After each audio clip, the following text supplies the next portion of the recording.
Have you ever noticed how uncomfortable silence has become for you? Not peaceful silence, not the kind that comes after a long day when your body finally rests.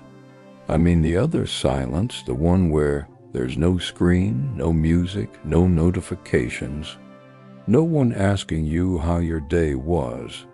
The silence where you're left alone with yourself.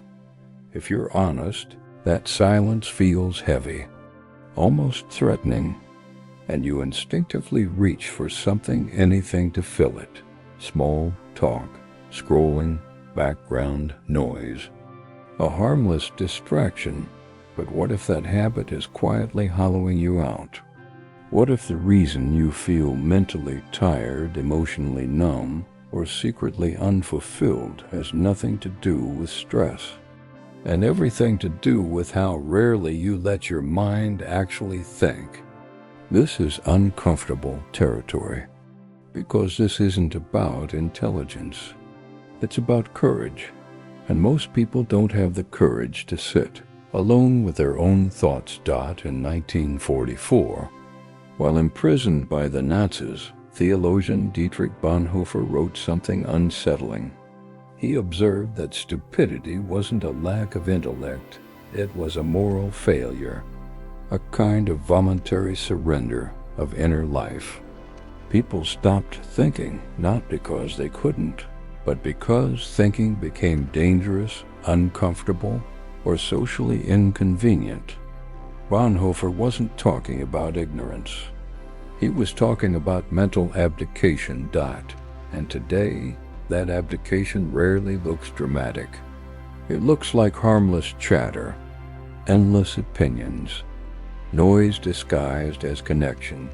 Nietzsche warned about this long before social media existed. He believed most people lived reactively absorbing values, beliefs, and habits without ever questioning where they came from. He called this the life of the herd, safe, comfortable, mentally anesthetized. The herd doesn't think deeply. It repeats. It reacts. It distracts itself. Sound familiar? Small talk isn't evil, but it's revealing. Notice how often conversations orbit around nothing. Weather, gossip, trends, surface-level outrage. These exchanges keep us occupied without ever demanding anything of us. They ask for no vulnerability, no reflection, no confrontation with uncomfortable truths.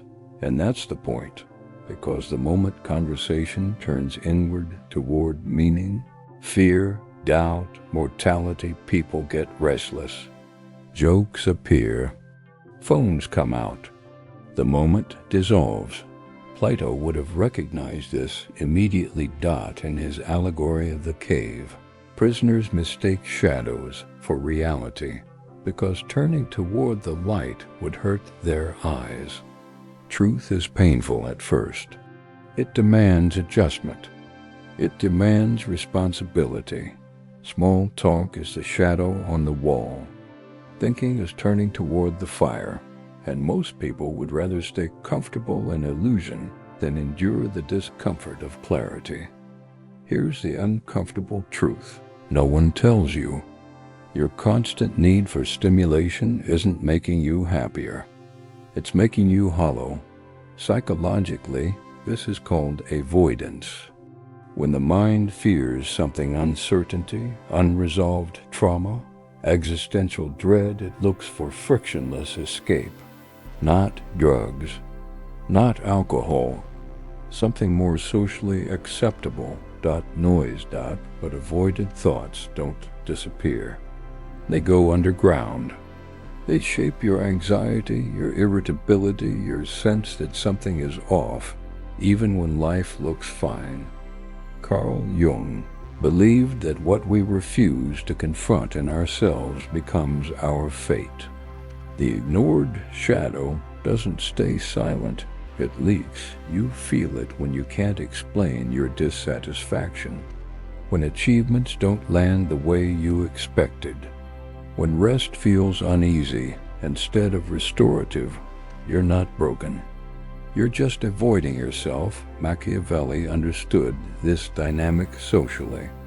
A population kept distracted is easier to control, not because they're stupid, but because they're exhausted. When people are flooded with trivialities, they lack the energy to question deeper structures of power, meaning, or identity. Today, control doesn't require force. It requires constant stimulation. When every moment is filled, there's no room for reflection. When there's no reflection, there's no resistance. And when there's no resistance, nothing ever truly changes. The scariest prison is the one you decorate, yourself. But here's where the story turns, because the fact that this idea unsettles you, that you're still listening, means something important. It means a part of you remembers how to think. You felt it before. That rare moment when a thought cuts through the noise and stops you. When a question lingers longer than it should. When silence feels frightening, but also alive. That's not anxiety. That's awakening. Nietzsche believed that becoming yourself requires solitude. Not loneliness, but intentional withdrawal from the noise of borrowed opinions. The individual must separate from the herd long enough to hear their own voice. That voice isn't always kind. It will question your choices, expose your contradictions, force you to grieve paths not taken, but it will also do something extraordinary. It will give you depth. Depth is what's missing in most lives. Depth is why some people seem calm, even in chaos. Why others don't panic when trends shift or approval disappears. They've already faced themselves in silence. They've already asked the hard questions. Who am I without performance? What do I actually believe? What am I afraid to lose, and why? These questions don't make life easier. They make it real. And once you've tasted that kind of clarity, small talk starts to feel thin. Not offensive, just insufficient. So here's the invitation, quiet but radical. The next time you reach for noise, pause. The next time silence appears, don't fill it immediately. Sit with it long enough to feel uncomfortable. That discomfort is the doorway. You don't need to withdraw from society or renounce conversation.